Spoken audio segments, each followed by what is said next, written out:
जय श्री राम। प्रेम से बोलिए शनि महाराज की जय, हनुमान जी महाराज की जय। ओम नमः शिवाय। प्रिय भक्त जनों, आज आप श्रवण करेंगे न्याय के देवता शनि देव तथा हनुमान जी की बड़ी ही दुर्लभ कथा। पुराणों के अनुसार शनि देव का एक नाम कृष्ण भी है। यह नाम स्वयं श्री कृष्ण भगवान ने शनि देव को दिया था। आज के दिन जो भी मनुष्य इस व्रत को करता है या कथा का श्रवण करता है, तो उन भक्तों पर शनि देव के साथ साथ हनुमान जी की कृपा भी प्राप्त होती है, क्योंकि शनि दोष से परेशान मनुष्य इस दिन हनुमान जी की कथा को सुनने तथा भजन कीर्तन करने से उनकी सभी प्रकार के ग्रह और साढ़े साती ढैया समाप्त हो जाती है और साथ ही शनि देव की कृपा से भक्तों को रोगों से मुक्ति मिलती है। तो प्रिय भक्त जनों, आइए श्रवण करते हैं दुख दारिद्र्य को दूर करने वाली शनि देव की बड़ी ही दुर्लभ कथा। किसी गांव में एक बहुत ही विद्वान ब्राह्मण रहा करता था। एक दिन रात्रि में उसने सपने में देखा कि एक नीला वस्त्र पहने हुए बहुत ही दिव्य पुरुष उसे कह रहा है कि हे ब्राह्मण देवता, मैं तुझे लगूंगा। अब देखिए, यह सपना उस ब्राह्मण को रोज दिखाई देता। इससे वह परेशान हो गया और दुबला पतला होने लगा। उसका स्वास्थ्य बहुत ही गिरने लगा। एक दिन उसकी पत्नी ने कहा, देखिए, मैं आपको कितना अच्छे से खिलाती पिलाती हूँ, मेवा मिश्री खिलाती हूँ, दूध मलाई खिलाती हूँ, अच्छा भोजन आहार पकाकर खिलाती हूँ, फिर भी आप इतने दुबले पतले क्यों होते जा रहे हैं? इसका क्या कारण है? प्रिय भक्त जनों, उस ब्राह्मण ने अपनी पत्नी से अपना सारा हाल बताया कि मेरे सपने में एक नीले कपड़े पहने हुए बहुत ही दिव्य पुरुष आते हैं। वे मुझसे कहते हैं कि हे ब्राह्मण, मैं तुझे लगूंगा। अब यही सोचकर मुझे भूख प्यास नहीं लगती, मैं दुबला होता जा रहा हूँ। तब ब्राह्मणी ने कहा, हे पतिदेव, मुझे लगता है कि आपको शनि भगवान दर्शन देते हैं। आपके ऊपर शनि की दशा शुरू होने वाली है, इसलिए आपको वे सचेत करते हैं। अवश्य ही वे शनि महाराज हैं। अब की बार जब दिखें तो आप उनसे कहिएगा कि आप मुझे सिर्फ 1.25 पहर ही लगना।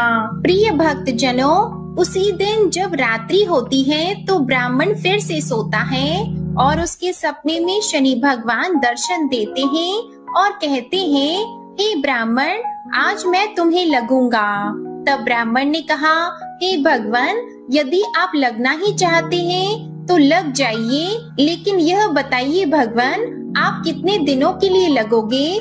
तब शनि देव ने कहा, हे ब्राह्मण, तुम्हारे ऊपर 7.5 शुरू होने वाली है, मैं तुम पर 7.5 साल के लिए लगूंगा।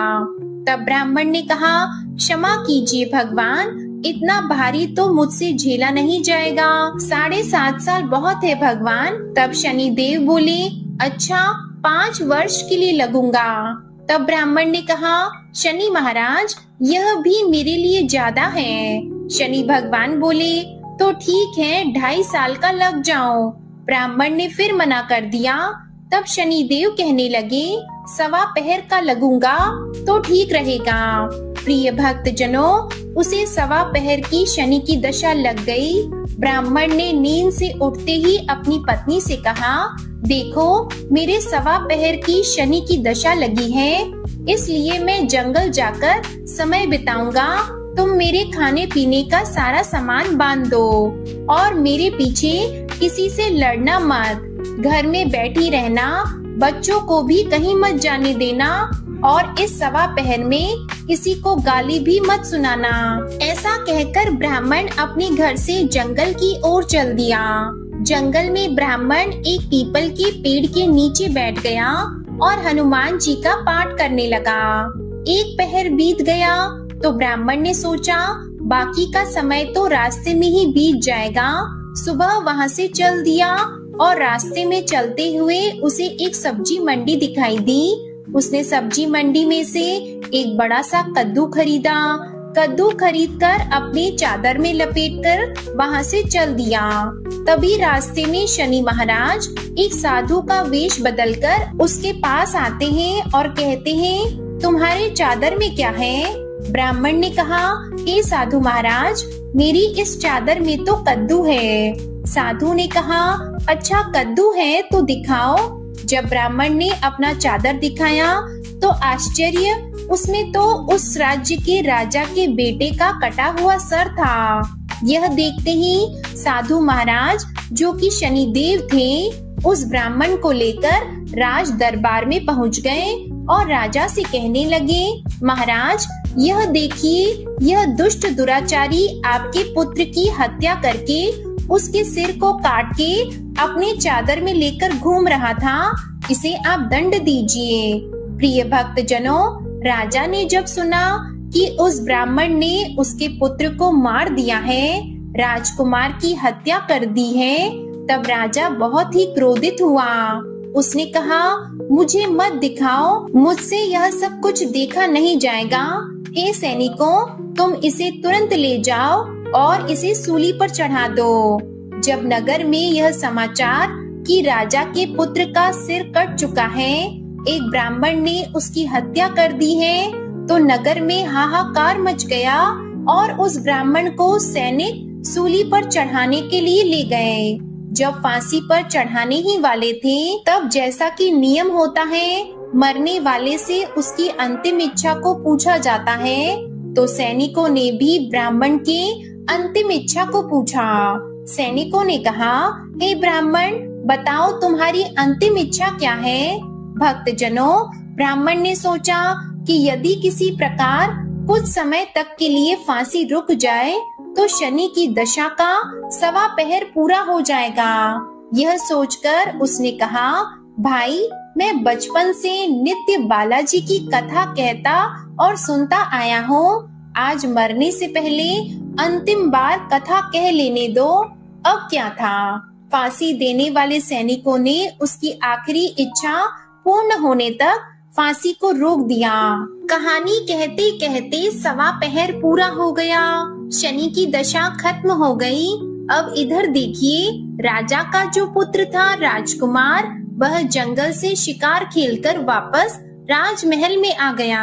राजमहल में राजकुमार को देखते ही राजा बड़ा ही प्रसन्न हुआ, लेकिन मन ही मन उसे डर भी लगा। यदि उस निर्दोष ब्राह्मण को फांसी चढ़ा दिया गया होगा तो ब्राह्मण हत्या का दोष लग जाएगा। अब क्या था? राजा ने 2 घुड़सवार को जल्दी से फांसी घर की तरफ दौड़ाया और ब्राह्मण को आदर सहित दरबार में आने का हुक्म दिया। ब्राह्मण राज दरबार में उपस्थित हुआ तो राजा ने क्षमा याचना मांगते हुए कहा कि आपके बगल में जो चादर है उसे खोल कर दिखाओ। राजा की आज्ञा के अनुसार ब्राह्मण ने चादर खोली तो उसमें कद्दू था। राजा ने ब्राह्मण को बहुत सा धन दिया और पूछा, हे ब्राह्मण देवता, मुझे यह समझ में नहीं आया, इस सब के पीछे रहस्य क्या है? यह सब क्यों हुआ? आखिर यह सब था क्या? तब ब्राह्मण ने कहा, हे महाराज, मुझे 1.25 पहर की शनि की दशा लगी थी, इसलिए यह सब कुछ हुआ। राजा ने कहा, हे ब्राह्मण, शनि देव की दशा किस प्रकार टलती है? ब्राह्मण ने कहा, हे राजन, यदि राजा या सेठ को यह दशा लगती है तो काला हाथी या काला घोड़ा दान करना चाहिए।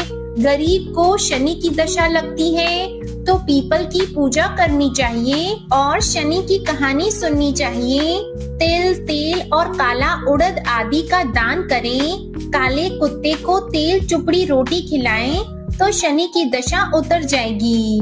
अब देखिए, राजा ने उस ब्राह्मण को कद्दू वापस किया। अब घर आकर ब्राह्मण ने कद्दू अपनी पत्नी को दिया।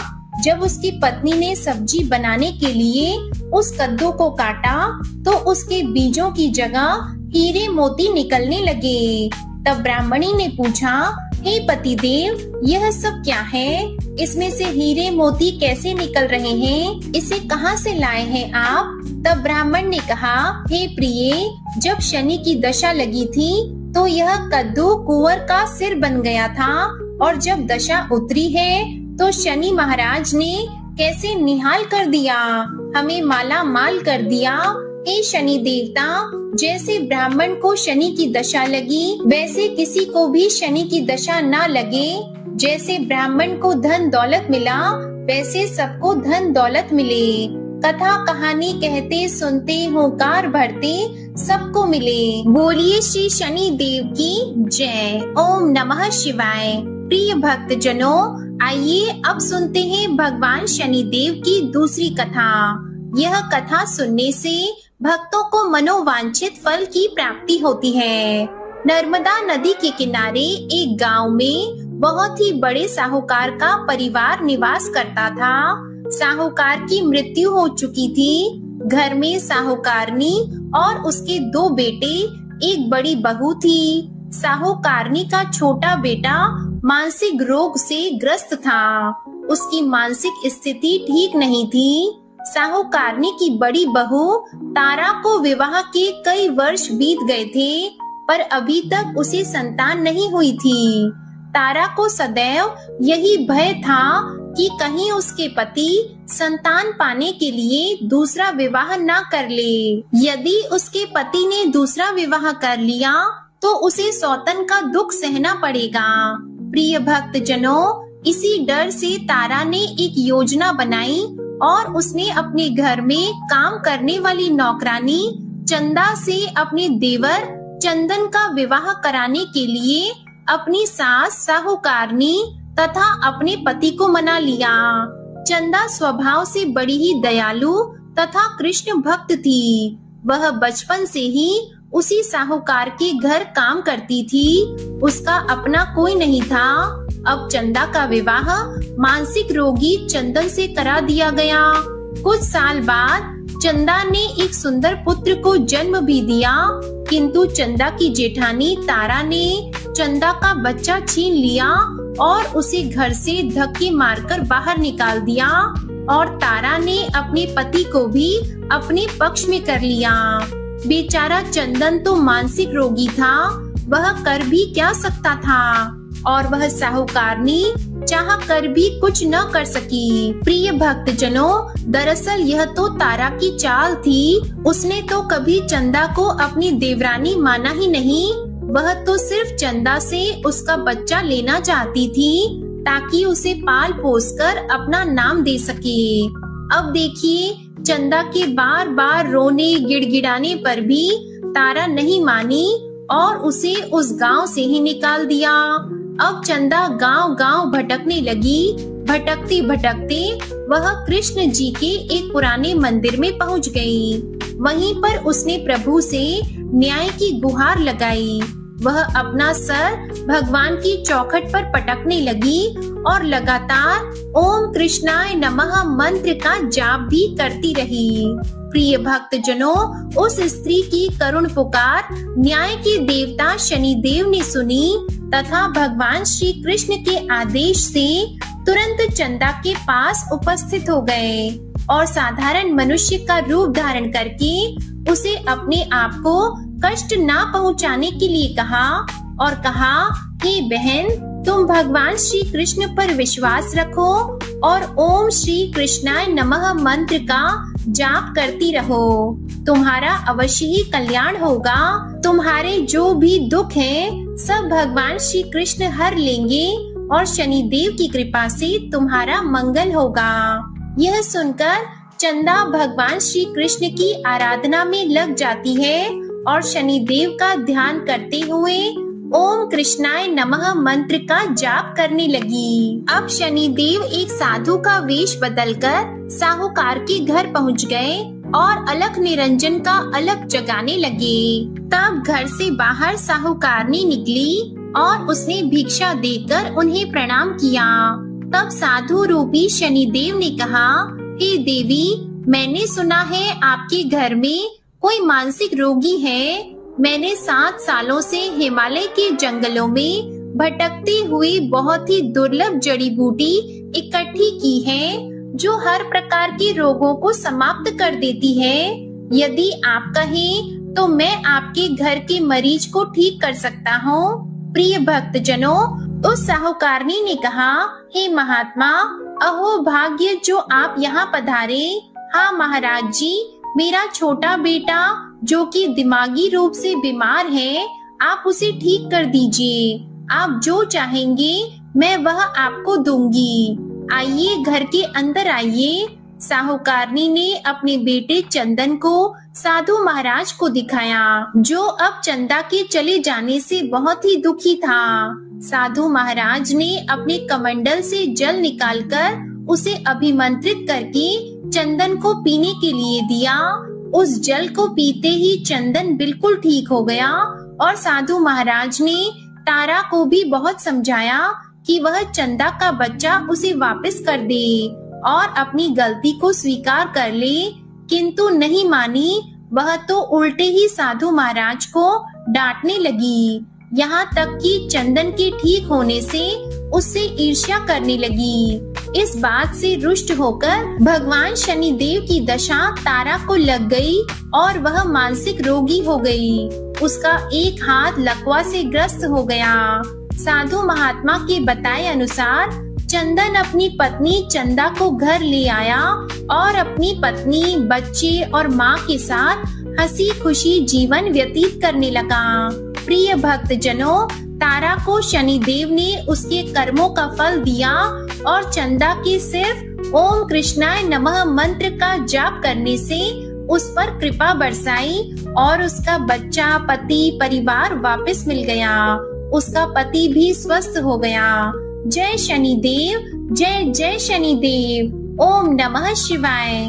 प्रिय भक्तजनों, साढ़े साती क्या होती है, इससे लोग क्यों डरते हैं? यह सही है कि साढ़े साती के समय व्यक्ति को कठिनाइयों और परेशानियों का सामना करना पड़ता है, किंतु इससे डरने और घबराने की कोई बात नहीं।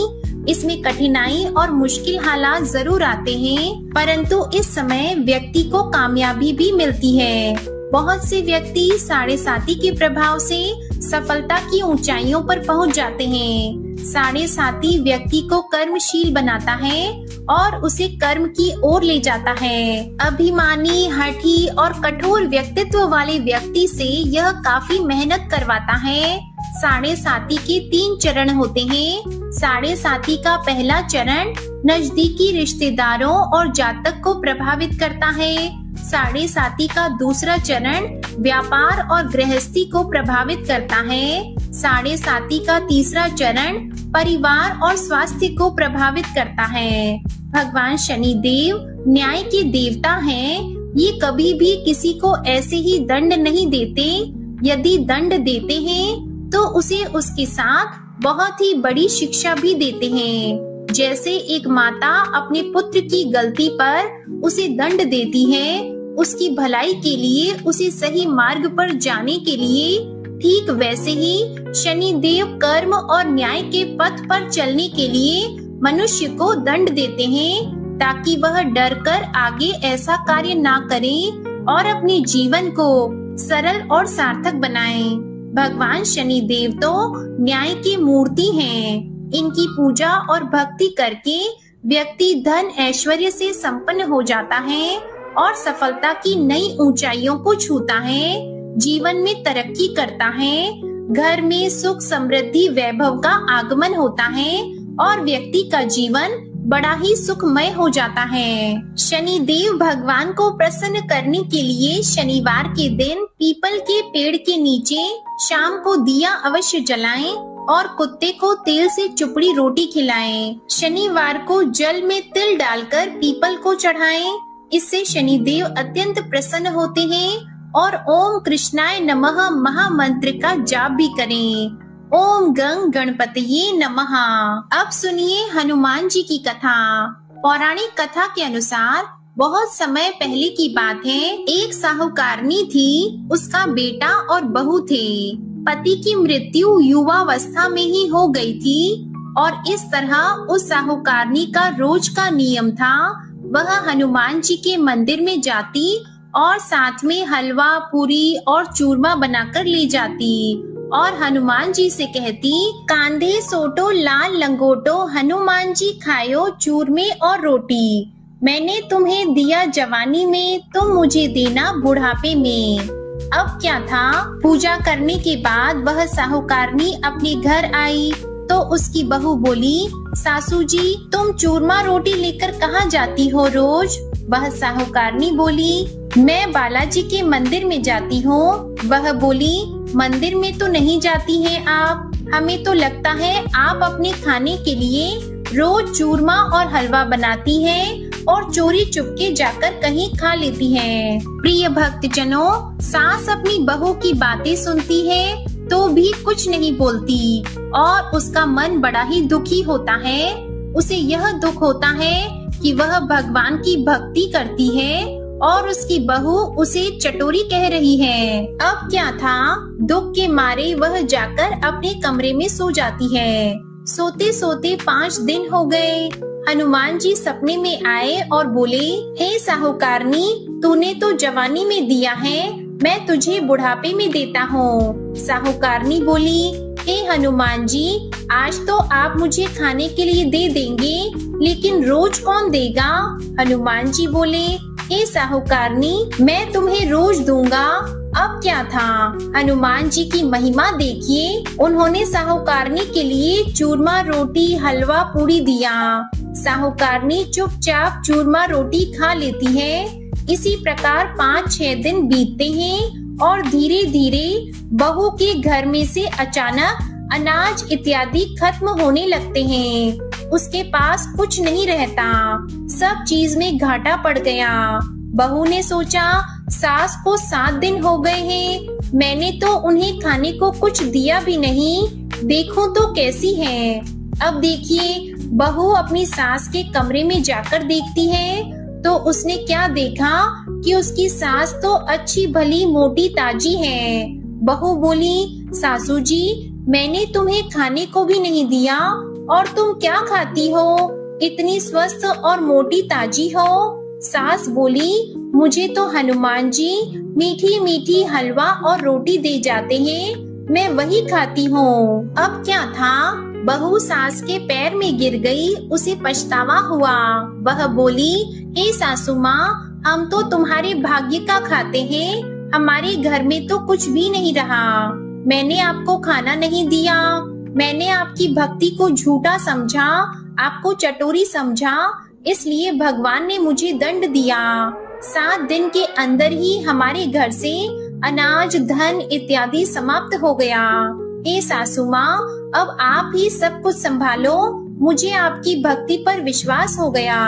आपने हनुमान जी को भोग लगाया जवानी में और हनुमान जी ने आपको वही भोग बुढ़ापे में लौटाया है। आपका पेट भरा, हनुमान जी की महिमा अपार है, कोटि कोटि प्रणाम है। प्रिय भक्तजनों, अब क्या था, उस सास ने खुशी खुशी घर की सारी जिम्मेदारी संभाल ली और सास यानी कि वह साहूकारनी हनुमान जी को रोज चूरमा रोटी हलवा पूरी खिलाया करती, हलवा पूरी चढ़ाया करती थी। फिर घर में बहुत बरकत हुई और खूब धन धान्य आने लगा। हे हनुमान जी महाराज, हे बालाजी महाराज, जैसे आपने उस साहूकारनी को दिया वैसा सबको देना, सबके घर में अन्न धन के भंडार भरे रखना, सबका भला और मंगल करना। इस कथा कहानी को कहने सुनने वाले तथा होकारा भरने वाले सभी को देना। बजरंग बली हनुमान जी की जय। ओम नमः शिवाय। प्रिय भक्तजनों, दूसरी कथा है मंगल देवता की कथा। एक नगर में एक वृद्धा रहती थी, उसका एक ही पुत्र था। उस वृद्धा की हनुमान जी पर बहुत गहरी आस्था थी। वह हर मंगलवार का व्रत रखती थी और हनुमान जी की पूजा आराधना करती थी। एक बार हनुमान जी ने अपनी भक्तिनी उस वृद्ध महिला की श्रद्धा का परीक्षण करने का विचार किया। हनुमान जी साधु का वेश धारण कर वृद्धा के घर गए और पुकारने लगे कि है कोई हनुमान भक्त जो हमारी इच्छा पूर्ण करे। तब आवाज उस वृद्धा के कान में पड़ी। पुकार सुनकर वृद्धा जल्दी से बाहर आई और साधु को प्रणाम कर बोली, आज्ञा महाराज। हनुमान वेशधारी साधु बोले, मैं भूखा हूँ, भोजन करूँगा, तुम थोड़ी सी जमीन लीप दो। वृद्धा दुविधा में पड़ गई। अंततः हाथ जोड़कर बोली, महाराज, लीपने और मिट्टी खोदने के अतिरिक्त आप कोई दूसरी आज्ञा दें, मैं अवश्य पूर्ण करूंगी। साधु ने 3 बार प्रतिज्ञा कराने के बाद कहा, तू अपने बेटे को बुला, मैं उसकी पीठ पर आग जलाकर भोजन बनाऊंगा। यह सुनकर वृद्धा घबरा गई, परंतु वह प्रतिज्ञाबद्ध थी। उसने अपने पुत्र को बुलाकर साधु को सौंप दिया। साधु वेशधारी हनुमान जी ने वृद्धा के हाथों से ही उसके पुत्र को पेट के बल लेटाया और उसकी पीठ पर आग लगवा दी। आग जलाकर दुखी मन से वृद्धा अपने घर में चली गई। इधर भोजन बनाकर साधु ने वृद्धा को बुलाकर कहा कि उनका भोजन बन गया है, तुम अपने पुत्र को पुकारो ताकि वह भी आकर भोग लगा ले। इस पर वृद्धा बोली, उसका नाम लेकर मुझे और कष्ट न दें। लेकिन जब साधु महाराज नहीं माने तो वृद्धा ने अपने पुत्र को आवाज लगाई।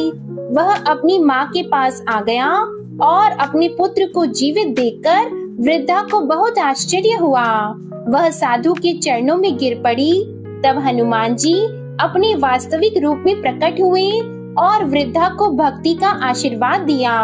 तो प्रेम से बोले, शंकर भगवान की जय हो, बजरंग बली की जय हो। प्रिय भक्त जनों, अब सुनिए हनुमान जी की तीसरी कथा। पौराणिक कथा के अनुसार ऋषि नगर में केशवदत्त नामक एक ब्राह्मण अपनी पत्नी सावित्री के साथ रहते थे। केशवदत्त के घर में धन संपत्ति की कोई कमी नहीं थी। नगर में सभी केशवदत्त का सम्मान करते, लेकिन केशवदत्त संतान नहीं होने से बहुत चिंतित रहता था। दोनों पति पत्नी हर मंगलवार को हनुमान जी की पूजा करते। विधिवत मंगलवार का व्रत करते हुए वर्षों बीत गए। ब्राह्मण बहुत निराश हो गया, लेकिन उसने व्रत करना नहीं छोड़ा। कुछ दिनों बाद केशवदत्त हनुमान जी की पूजा करने के लिए जंगल में चला गया। उसकी पत्नी सावित्री घर में रहकर मंगलवार का व्रत करने लगी। दोनों पति पत्नी पुत्र प्राप्ति के लिए मंगलवार का विधि पूर्वक व्रत करने लगे। सावित्री ने अगले मंगलवार को व्रत किया, लेकिन किसी कारणवश उस दिन सावित्री हनुमान जी को भोग नहीं लगा सकी और उस दिन वह सूर्यास्त के बाद भूखी ही सो गई। काम की अधिकता के कारण उससे यह भूल हो गई थी। अगले मंगलवार को हनुमान जी को भोग लगाए बिना उसने भोजन नहीं करने का प्रण कर लिया। अब क्या था, 6 दिन तक भूखी प्यासी रही। 7वें दिन मंगलवार को सावित्री ने हनुमान जी की पूजा की, लेकिन तभी भूख प्यास के कारण सावित्री बेहोश हो गई। हनुमान जी ने उसे सपने में दर्शन देते हुए कहा, उठो पुत्री, मैं तुम्हारी पूजा से बहुत प्रसन्न हूँ। तुम्हें सुंदर और सुयोग्य पुत्र होने का वर देता हूँ। यह कहकर हनुमान जी अंतर ध्यान हो गए। उसी समय सावित्री ने उठकर हनुमान जी को भोग लगाया, स्वयं भोजन किया। हनुमान जी की अनुकंपा से सावित्री ने एक सुंदर शिशु को जन्म दिया। मंगलवार को जन्म लेने के कारण उस बच्चे का नाम मंगल प्रसाद रखा गया। अब देखिए, कुछ दिनों बाद सावित्री का पति केशवदत्त घर लौट आया। उसने मंगल प्रसाद को देखा तो सावित्री से पूछा, यह सुंदर बच्चा किसका है? सावित्री ने प्रसन्न होते हुए कहा कि मुझे हनुमान जी ने दर्शन दिए हैं और पुत्र प्रदान करने की सारी कथा अपने पति से कह सुनाई। लेकिन केशवदत्त को उसकी बातों पर विश्वास नहीं हुआ। उसके मन में पता नहीं कैसे यह कलुषित विचार आ गया कि सावित्री ने उसके साथ विश्वासघात किया है। अपने पापों को छुपाने के लिए सावित्री झूठ बोल रही है। केशवदत्त ने उस बच्चे को मार डालने की योजना बनाई। एक दिन केशवदत्त स्नान करने के लिए कुएं पर गया। मंगल प्रसाद भी उसके साथ था। केशवदत्त मौका देखकर मंगल देव को कुएं में फेंक दिया और घर आकर बहाना बना दिया कि मंगल तो कुएं पर मेरे साथ पहुंचा ही नहीं। केशव दत्त के इतना कहने के ठीक बाद मंगल दौड़ता हुआ घर में आ गया। केशव दत्त मंगल को देखकर बुरी तरह हैरान हो गया। उसी रात हनुमान जी ने केशव दत्त को सपने में दर्शन देते हुए कहा, हे केशव दत्त, तुम दोनों के मंगलवार के व्रत करने से प्रसन्न होकर पुत्र जन्म का वरदान मैंने दिया था, फिर तुम अपनी पत्नी पर शक क्यों करते हो? उसी समय केशव दत्त ने अपनी पत्नी सावित्री को जगाकर उससे क्षमा मांगते हुए स्वप्न में हनुमान जी के दर्शन की सारी कहानी सुनाई। केशव दत्त ने अपनी बेटे को हृदय से लगाकर बहुत प्रेम किया। उस दिन के बाद सभी आनंद पूर्वक रहने लगे। मंगलवार का विधिवत व्रत करने से केशव दत्त के सभी कष्ट दूर हो गए। इस तरह से जो भी स्त्री पुरुष विधिवत मंगलवार का व्रत करके व्रत कथा सुनते हैं, हनुमान जी उनकी सभी कष्ट दूर करके घर में धन संपत्ति का भंडार भर देते हैं, शरीर के सभी रोगों को नष्ट कर देते हैं। प्रेम से बोलिए बजरंगबली हनुमान जी की जय। ओम नमः शिवाय। आप सभी पर शनिदेव और हनुमान जी की कृपा सदा बनी रहे। आज की कथा पसंद आई हो तो वीडियो को लाइक करके चैनल को सब्सक्राइब कीजिएगा और कमेंट में शनिदेव और हनुमान जी की जय जरूर लिखिएगा।